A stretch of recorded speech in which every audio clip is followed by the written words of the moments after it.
Hello, Morongo Basin and listeners around the world online at Z107.7fm.com. Here is the Z107.7 local news for Thursday, September 28th, 2023.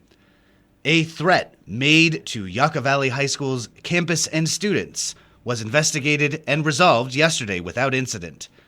Yesterday, officials from the Morongo Unified School District report that Yucca Valley School site administration was made aware of a student who had made threats against the campus. The San Bernardino County Sheriff's Department was immediately notified, and deputies from the Morongo Basin Station began an investigation that led them to the student's home.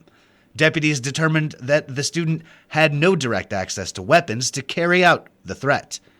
Morongo Unified School District reports that as of this morning, the student has been suspended pending further administrative action.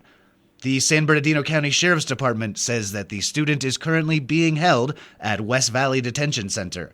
The MUSD said that during Wednesday's investigation, there were no imminent threats to the campus. Joshua Tree National Park received a $920,000 state grant to restore and protect lands damaged by illegal vehicle use. The grant is a portion of a larger $33.5 million grant from the California State Parks Off-Highway Motor Vehicle Division. Joshua Tree National Park management said that they were honored to receive the grant, which will go towards tending to damaged land inside the park, along with education and outreach efforts. The Mojave Desert Land Trust was host to a forum last night on visitation and tourism to the national park. Online news editor Robert Hayden attended and joins us with what was discussed. Speaking on the panel was Joshua Tree National Park Superintendent Jane Rogers, MBCA President Steve Bardwell, and John Gardner from the NPCA.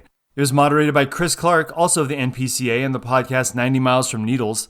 The forum began with Chris Clark stating, "We've got a problem," which would be a running theme on the night as each member of the panel discussed the impacts the steady rise of tourists has brought to the high desert. Jane Rogers spoke about those visitation numbers, which are holding steady at about 3 million a year, but also talked about super events like the recent Perseus meteor shower, which brought unprecedented numbers to the park.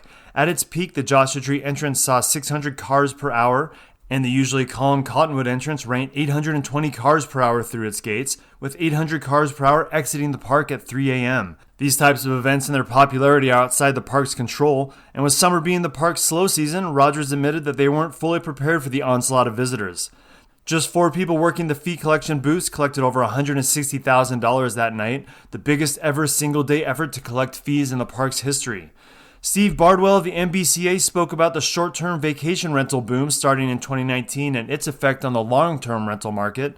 And John Gardner from the National Parks Conservation Association also talked about the pending government shutdown and its potential impact on the park. While there are more questions posed than answers, audience and panel members showed a willingness to continue approaching the problem with more frequent meetings and planned live streaming for easier access for those who couldn't make it down to last night's forum. We'll have more takeaways from the forum this weekend on Z107.7 News. Reporting for Z107.7, this is Robert Hayden. The Basin Transit Board of Directors holds their regular meeting this afternoon. The board is expected to discuss board subcommittee assignments and receive an end-of-year fiscal update. They will also consider the approval of a Transportation Assistance Grant Program award. The meeting is open to the public and begins this afternoon at 5 p.m. at 62405 Verbena Road in Joshua Tree.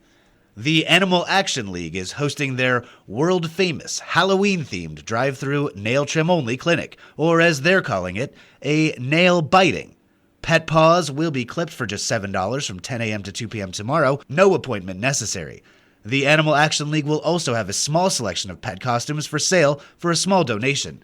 The Animal Action League is located at 6272 29 Palms Highway in Joshua Tree. No vaccines or microchips will be available at this event. Pets may be turned away based on their temperament, as well as their owners. The 27th Annual Morongo Basin Orchid Festival at Gubler's Orchids in Landers is offering an orchid contest alongside events, classes, music, and food. Reporter Hillary Sloan will tell you how you can enter your orchid.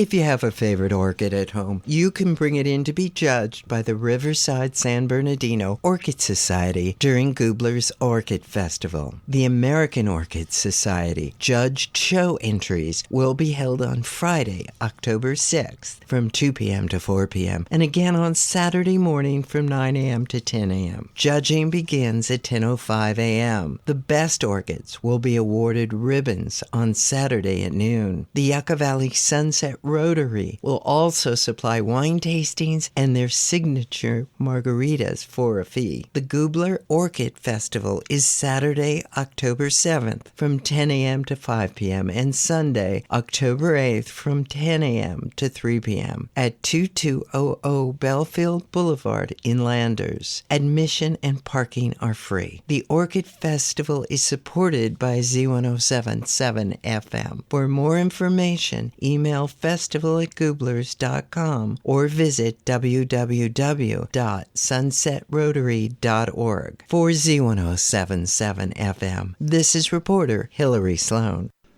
The amazing talent and range of our local Morongo Basin music scene will be the subject of the Z107.7 Up Close show tomorrow. Join Pat Kearns, the host of the Z107.7 Local Music Showcase, and host Gary Daigneault as they talk about local musicians and venues. They will play selected music and take calls about our unique and talent-rich corner of the California desert. Local music with Pat Kearns on the Z107.7 Up Close show this Friday at 10 a.m. And finally, the Yucca Valley High School girls varsity tennis team played Desert Hot Springs High School on Tuesday. The Yucca Valley girls lost 4-14. Carly Frazier won 6-2, 6-4, and 6-2. The girls will be traveling to Desert Mirage today for the start of the second round of tennis. That's our local news. Hear local news 7 times a day, 7 days a week at 7, 8, 9, noon, 4, 5, and 6. If you hear news happening, let us know about it. Email us at tips@z1077fm.com. Reporting for the Morongo Basin News Leader, the award-winning Z107.7 Local News, I'm Jeff Harmatz.